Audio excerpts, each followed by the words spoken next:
back to the next video. We are going to tackle some more of my little engine shed layout that we started in the last video. If you haven't looked at that, then go back and catch up with what I was up to. But as you would have saw, if you watched that video, we now have an 8-foot by 1-foot scenic area that I can take to shows eventually and hopefully have a bit of fun with, but that also integrates into my main layout's branch line eventually. So it is all designed with that in mind. But we have plenty more work to do on it. We haven't got any trains running yet because I haven't wired up underneath. We've got no lights, we've got no legs, and we've got more scenery work to complete. So I think first off, we are going to put a lighting package on there. So I actually have a DigiKeys setup, which is a 4050 if I remember correctly. That was originally on Hairfield's 12-foot station scene. Now, of course, there are no canopies on Harefield anymore, so we've used them on this layout. And what I'm going to do is take advantage of that and block off the top of the canopies so that light can't get in, because we are going to have a morning, day, evening and night scene revolving on this layout. So without further ado, let's crack on. Let's get the lighting strips in there and see if we can get this wired up and lit up. So we're back in the dining room, making a mess of the dining table, and we are going to crack on with the lights. So the LED strips are actually already in, because of course this did come off Harefield, so they were already there. All I've done is I've moved them from one canopy to the other, just so they're all the right way around and in the right positions. This in the center, I had already put plugs in, so we've got a 2-pin plug and a 4-pin plug, and here we've got the male equivalents.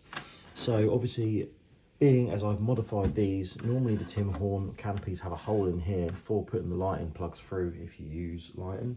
So I'm going to have to find a big drill bit and drill a hole. So I'm going to have to find a pretty hefty drill bit and drill through there so we can pass the plugs through, because as standard they won't fit over and we don't want them hanging down anyway.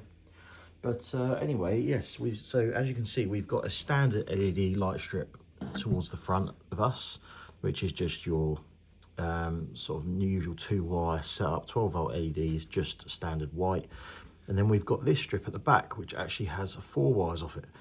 So these are sort of 3-color LEDs. They are red, green and blue, and together, if you have them all lit up at once, they are a white sort of color. And you can basically dull down one of each color at a time to give you the color that you want, which means that when you match it up with a color controller, you can give a nighttime sort of scene with like a blue tinge, or you can do a morning scene with a bit of a red tinge to it, and so on and so forth. It's pretty cool. Up this end, obviously we did have this on 3 boards originally, so we do have extra plugs there, but I'll leave the plugs on because you never know if I'm going to get bored and extend it. You know what I'm all like. So coming back this end, obviously plugs there.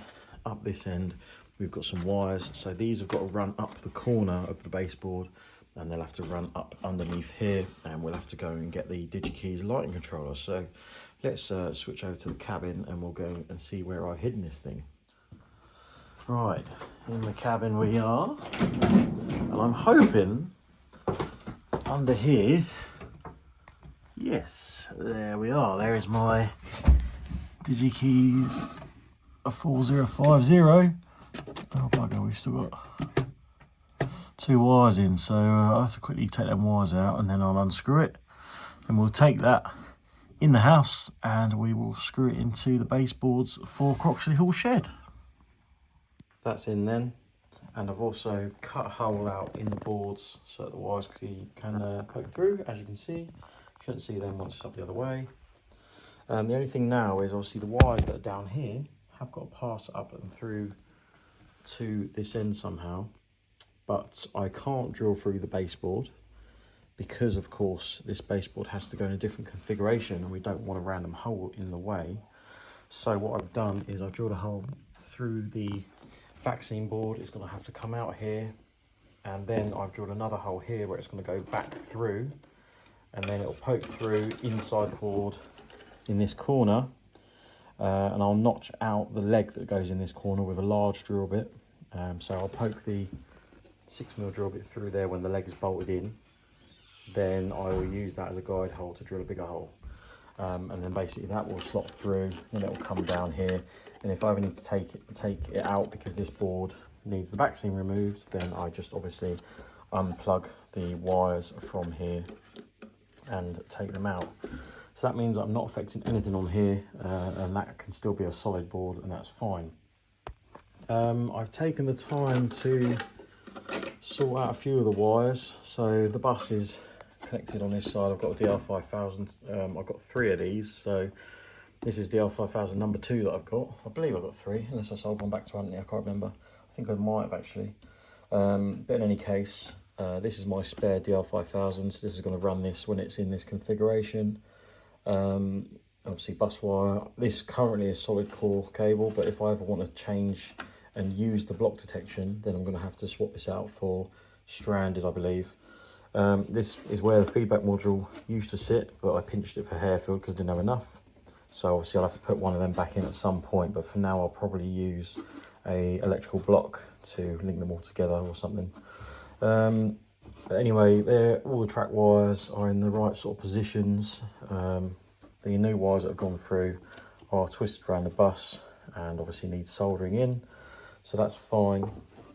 Then I've got to fit a bus wire onto the 3-foot board. This is the little controller for the semaphore signal, so that obviously needs wiring in still. We'll worry about that later. But I think, to be honest, we need to get the baseboard up the right way before we turn the lights on, and so that we can see what it looks like. So I'm going to have to cut some wood. Now I did buy some of this stuff, which is from B&Q. It's CLS timber. It's, I think, 2.5 inches by 1.5, and this is the same stuff that I used on Harefield to make the legs. But obviously these legs are going to be a much narrower sort of construction. You can see I've already cut a line, and that's where they're going to sit. I think, from memory, they are 4.5 foot tall, these legs, whereas Harefield is 4 foot. The reason for that is because this layout is more of a letterbox sort of shape, so and being quite sort of narrow, you want it higher up so it's more in your eye line. So hopefully I've sort of guesstimated the size correctly. So I'm going to cut those up now and we'll make some legs. The bolts that hold the back seam on, obviously I've now drilled through to hold the to use the middle hole in the baseboard. That's because I'm going to have these 2 out to fit the legs, and then use a longer one to go through the back seam and the leg all in one piece. So obviously I want the baseboard, the back seam, sorry, to stay where it is. So we'll have that single bolt in there as well.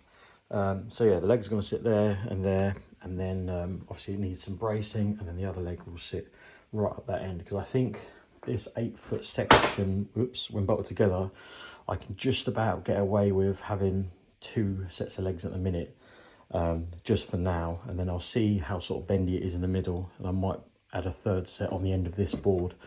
The thinking there would be this board has 2 sets of legs, and then you build off that way, same as I do with Harefield, with 1 set each.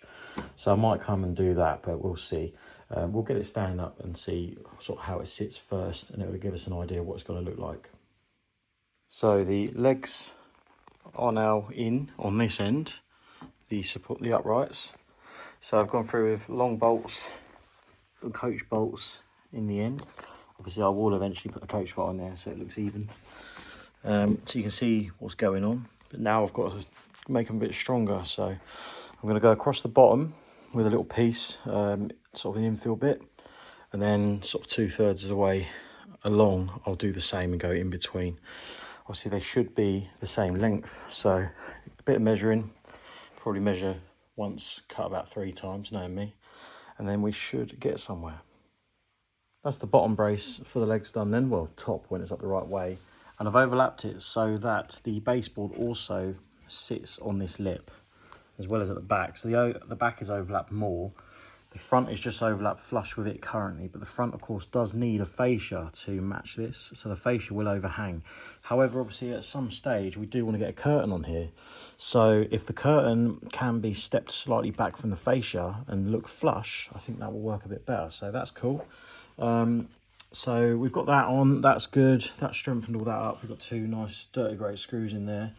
And now we need to do a brace up the top. So I've gone 1 foot down from the top of the legs, and I've measured down here the gap. So I basically used the level to get this leg straight, then measured how big the gap was at the bottom, which is obviously near the pivot point, which was 6.5 inches. I don't know what that measurement looks like.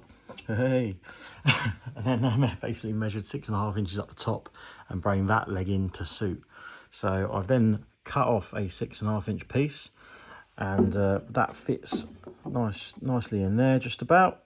So when that goes up there, obviously it should be about the same, and I'm going to fit it so it's about like this. So it's a bit taller than the 1 foot height, but that should do nicely. Obviously I'm going to wood glue it as well as a couple screws either side, and that should strengthen that up just enough.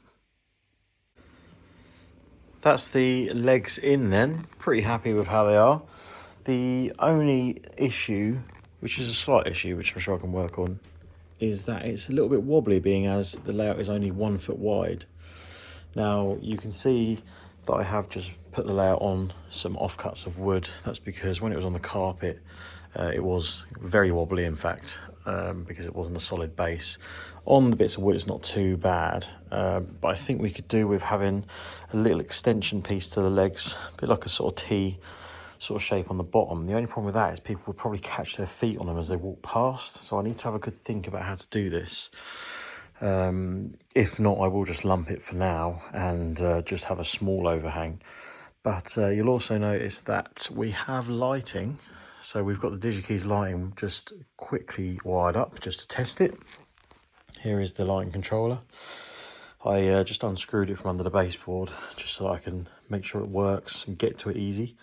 And I think I'm actually going to try and use output number 2, because that also uses the switch setting, which should be able to switch on my yard lights when it goes to nighttime mode. So currently it's in daytime, as you can see. It's nice and bright, looks really good actually. It's quite dark in here as it is the evening, but yeah, it gives a nice spread of light. We don't get too many shadows. We do have an annoying one behind the water tower, as you can see there, which is a bit of a shame. The rest of it looks pretty decent otherwise. Even behind the depot isn't too bad, it's only slight.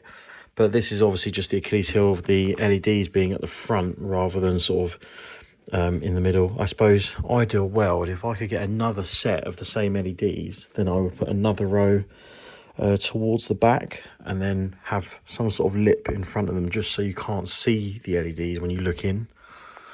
But in any case, it's pretty good, and the day-night cycling is working lovely.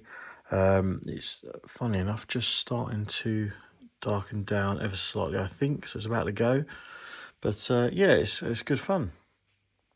And there we have it in nighttime mode.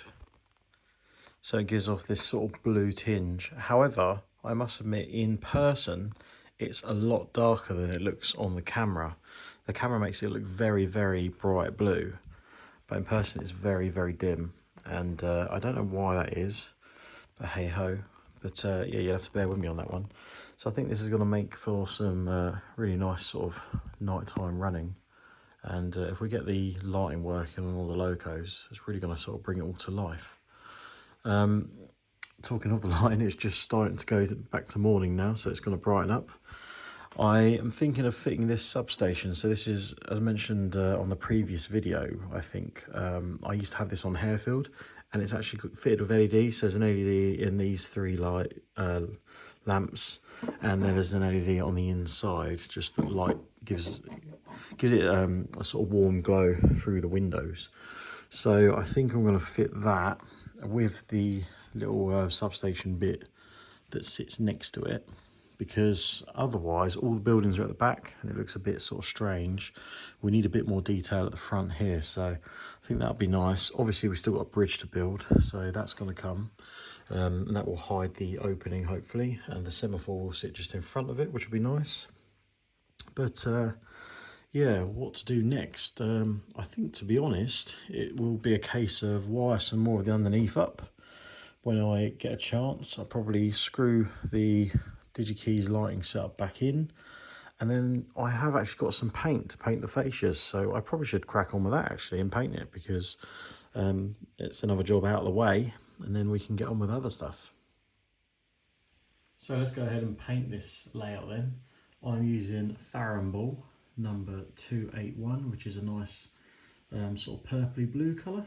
It was Hague blue originally on the canopies, as you can see, but I thought I'd try something different. So let's go for it. So obviously earlier I did mention that I'm going to put fascias on this eventually on the bottom bit where it's sort of set in. So I just wanted to paint it for now to make it look pretty basically, and then later on we'll tackle that another time. But you can also see while I'm painting it the lighting changing from morning, day, evening and night, sort of cycling around, so it's just pretty cool. So I thought it'd be cool to show it in the time lapse. So that's the layout painted, and I've now moved it behind the sofa where we've got this bit of no man's land to try and keep the missus a bit happier. But you can see now that we've actually got the layout running, so that's nice. So underneath, it isn't the prettiest. We've got, as I mentioned before, currently temporarily solid core copper cable for the bus wires. It's nice and neat, but apparently it doesn't work very well when you're doing block detection because the signal gets scrambled or something like that. So eventually that will have to come out, but there is more to do anyway. As you can see here, where we've got a block detection module just to terminate all these wires, we've got these nice thick 1602 orange cables which are on the new tracks, so they're the droppers for the new bits of track I fitted. And then we've got a few 702 red cables, which is all the old track. Now this is part of the reason that I went for orange and grey, is so that I know which bits I've replaced and which I haven't. It's same as what I did on Harefield, so I knew which bits are new. Eventually, obviously, I'm gonna have to put new droppers on the old bits as well, but I just wanted to get it running for now. Also, you can see that I have put in the dropper wires and the frog wires for the Concept Cobalt point motors that I'm going to fit. I'm going to use Cobalt motors on this because I want to use the Cobalt S levers, which I've got a lovely little lever frame here ready to go. So that's going to be nice. I've got 6 levers there. We've got 5 points, and then we'll have 1 spare, which I'm in an eye on whether to try and fit a servo ground position signal on the way into the layout, but we'll come to that later. Going back to the feedbacks, we do have 16 available to use on these modules, and I have used all 16 exactly to do the droppers on this layout, so that's brilliant. The way that I've got the other 3 for the bits of track on the other board, as you can see, is a nice sort of aircraft grade plug. So this is what they look like without wires on, if I don't drop them. So nice, decent solid connectors there. Obviously soldered to the back on this side. Then on the front, they've got a nice sort of collar that screws on, and then they're soldered in there. That goes through to a electrical terminal block on the next board. The reason I do this is because if you snag this wire and break it, you can just replace this with a new one, rather than ripping the whole layout out in one go. So that's handy. But yeah, it's not the prettiest, but it's getting us running. We've obviously got the DR5000 there. We've got the DigiKeys DR4050 for the LEDs, which is a work in progress. I've got a few more plans with that. And then we've got this just hanging down. This is a Digitrax, if I remember, a DCC80. It's an LNWI, which basically allows a Wi-Fi input to the DR5000. It's plugged into the LocoNet T port, if I remember. And I probably will secure that up there. The reason I haven't is because the power supply that I've found to power it temporarily isn't long enough, so I've had to leave it dangling for now. But that just gets us running with my nice Wi-Fi throttle. Alternatively, you can use the Wii Throttle app on your phone. You can see we've got 37 on, which has been running up and down. The tracks do need a bit more cleaning. Sometimes it does stall, but you can see we can play trains. It's not too bad. It does sometimes cut out. There's no stay alive on this Loco, so it's good to test with. You can see there it's cut out, and that's because it's on the frog of 2 different points. That's because obviously I've not fitted the Cobalt point motors yet. But we'll just we'll leave that to if I turn the sound off. There we go. We'll leave that just to sit there. So now what I want to do is actually get this semaphore signal working. So you can see it's one of the nice Dapol twin semaphores on a bracket. So I want to wire that in. So I want to fit this nice Dapol bracket semaphore signal. Eventually when this goes into the branch line, there are going to be 2 route options from the depot. So that's why we're having a bracket signal. The reason it's also not at the scenic break is because I do want to have a bridge in this position.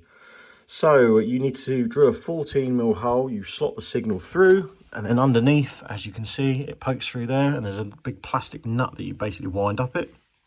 You can see there's a yellow line on the bottom, and there's a yellow line on the box, and the box should simply clip in like that, and that's the box on there ready to go, so you don't have to screw it to the baseboard.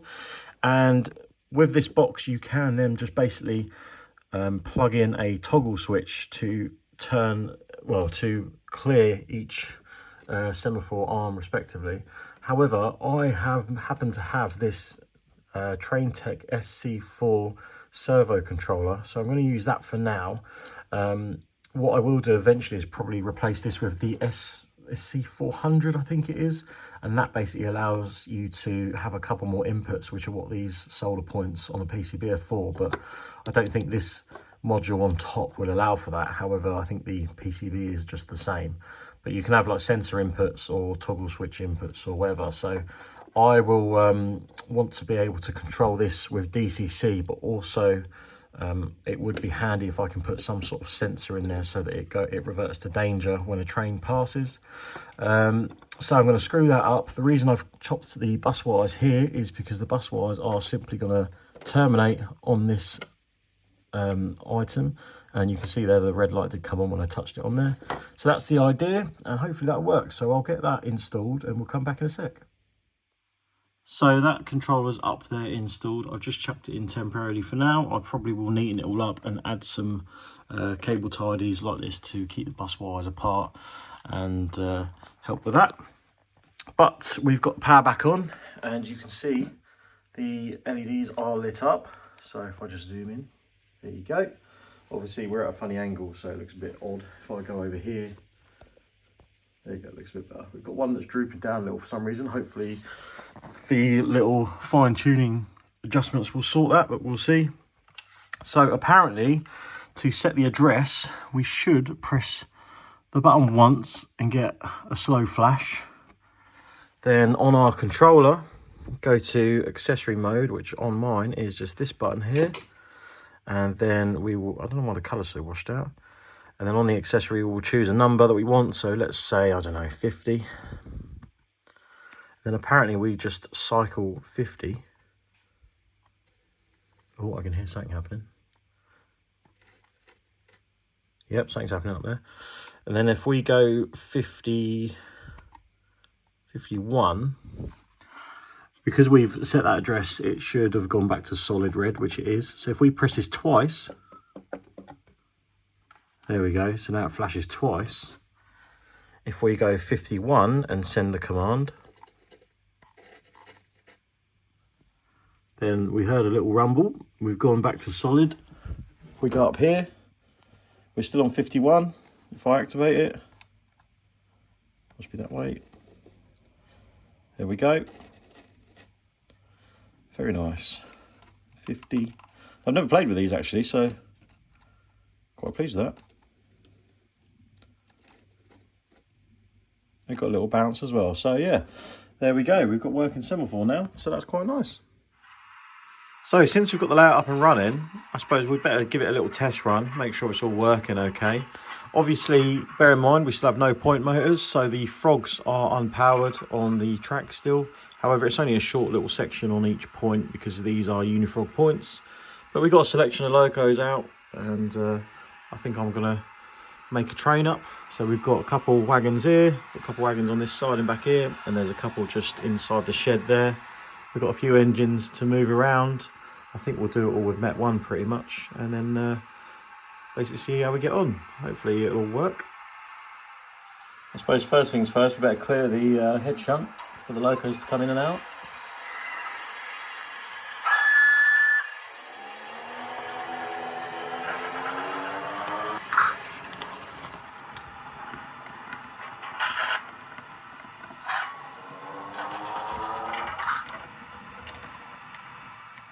So that gives us a little bit of space in the head shunt. We've got a dead Metropolitan F-Class there, we'll leave that there. So let's grab Met 1 and we'll bring that out.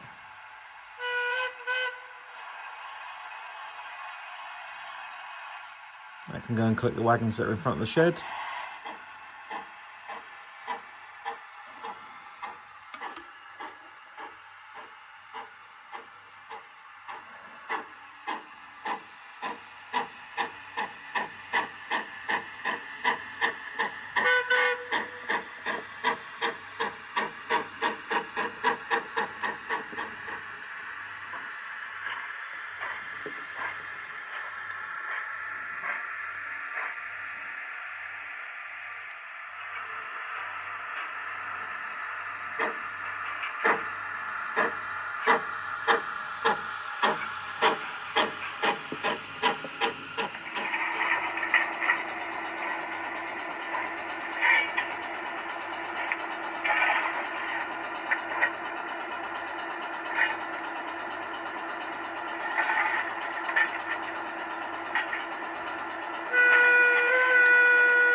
So that's those two wagons dragged out up to the signal. Leaves the head shunt free for Prairie L150 to come out.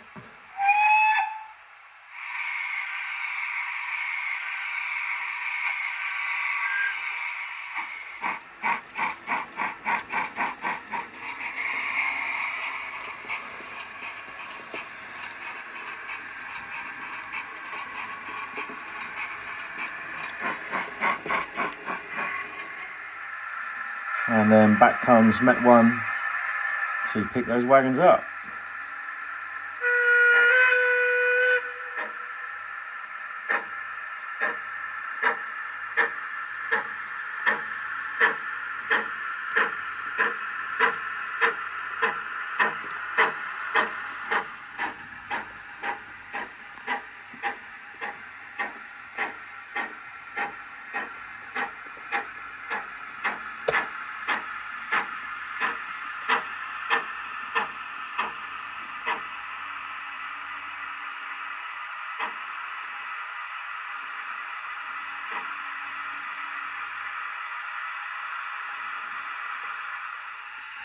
So that's our little train there. We've got two more wagons to pick up, but of course we've got another engine in the way, which is 9466. We need the head shunt to get that out of the way, so we'll bring L150 down into one of the sidings, and that will give us some space.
There we go then, we've got a nice little train of plank wagons and a flat wagon ready to go. We don't have a brake van because I don't have one in the house, but I'm sure I can find one somewhere at some point.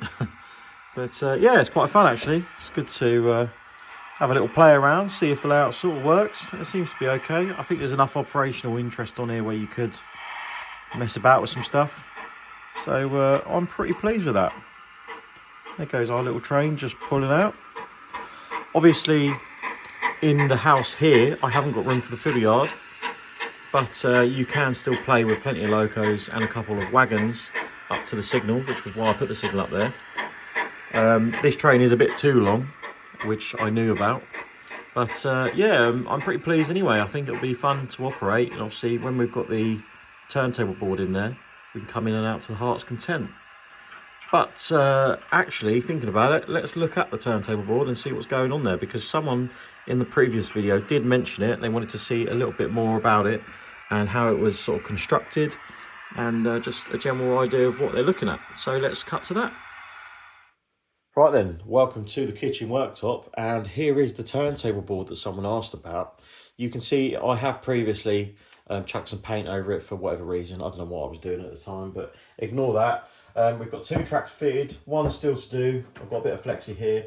But someone basically asked what the turntable board sort of consists of, and this is it here. So it's a Tim Horn baseboard, which has been custom made to incorporate a turntable top. So you can see there, it swivels, and it also just lifts straight off. So if I just show you the baseboard itself, it's just a pretty bog standard Tim Horn board with the cutouts. It's got a metal dowel in the centre, a female dowel, and it's got the male dowel on the underneath of the turntable. If I show you this, you can just see there, that's directly in the centre of the turntable. So obviously it rotates on that to your heart's content. Underneath, again, the usual Tim Horn design with the bracing and the nice laser cut bits with the holes in, putting wires through and stuff. It's a nice construction, it's nice and light. One finger, there you go. I mean, I know I've got sausage fingers, but still. Yeah, the top, basically just chuck it on the top and away you go. That's it, like so. The locks I fitted myself, they're from Screwfix. I've got 1 or 2 still to fit, but obviously I've got to get this track in before I finalise it all. But the main reason for the locks is obviously while you're running the training, you don't want it to skew over. You want it to stay with the tracks in line, but it also pulls the top of the board down. If I just lock this one in, it pulls the top of the board down so the rails sit flush with each other, just because you have obviously got a bit of give in the wood, so it just locks it all together nice. And obviously you can see you can't swivel it now. I mean, it's going to have the odd millimetre or 2 of play in it because the bolts aren't completely perfectly accurate, but yeah, it does the job. So the idea is, with it in the central position like so, I can run from the scenic area, say it's up this end, I can run through onto the turntable, and I could, if I needed to, run off the end into a little storage siding or something like that. But also, what's been taking me a while to work out, it's not been too bad actually, is that the shape for this siding does have a reason. That's because if I put it this way, lock it in there, then you will notice that we can't come off the end. However, we can run from the scenic section into this track. But then what we can do is we can swivel it round and then line it up this end, and then you can still run off the end. However, while you've got it swiveled like this, the idea then is that this track that's about to go in will be linked up to the scenic area. So you could run something off into your storage siding whilst something runs into the layout. So it just gives you that flexibility. Hence, I've only gone with 3 tracks to try and fit this all in. So it'd be much the same again if I had it swiveled this way. It would be the same. So you can run from the turntable, sorry, into the scenic board or reverse, whilst you're messing about with this storage siding with the other track that's at the front. So it just gives you a couple options. Obviously, if I'm not using an extra siding on the end of it, then I could just put like a little block of wood or a buffer stop or something like that, or bolt something in to the end of the board so there's like a wall so nothing can come off the end of it. The only thing you've got to think about with a turntable like this is obviously you can't have it up against the wall, because it might not be too obvious, but obviously it's got a swivel. So you have to have a gap just so that it can move outwards. So obviously, problem I've got is the layout is 1 foot wide in its entirety.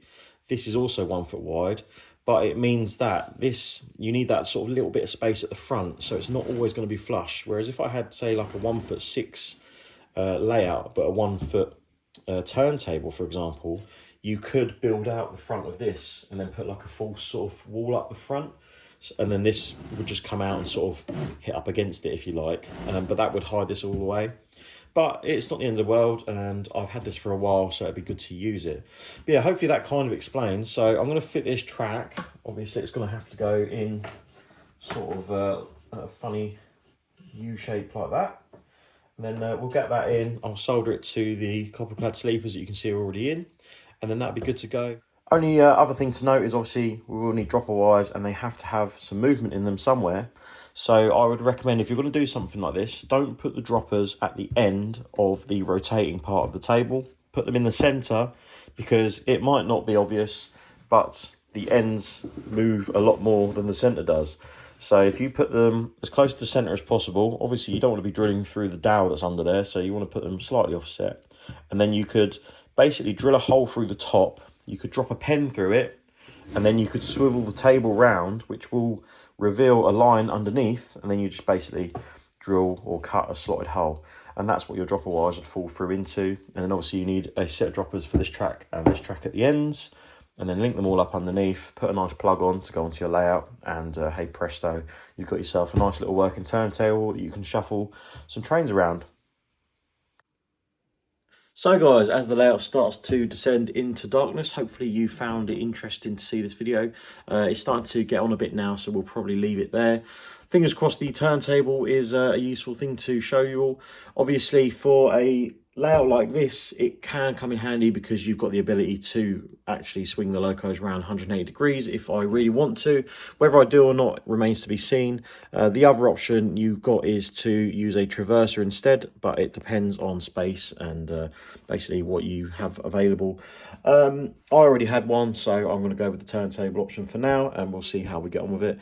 But anyway, as I said, the video is dragging on. I want to make some more progress. However, I am interested to find out what you guys would like to see me do on the next video, whether it be putting conductor rails in, doing some static grass, maybe trying to make the scenery sort of brighten up a bit with that, or even starting the bridge. Who knows? Obviously, time is the limiting factor, so it depends what we can get through in one video. But for now, I think we'll leave it there. You will also notice we've got two new arrivals in the form of a Metropolitan K-Class and G-Class. So even if you want to maybe see me get some locos running in the future, taking bits apart and doing stuff like that, just let me know, and then I'll have a think when I see all the comments. But yeah, hopefully you've enjoyed the video, and I'll see you again next time. Again, let me know your thoughts in the comments below, and thanks all for watching. See you again soon. Goodbye.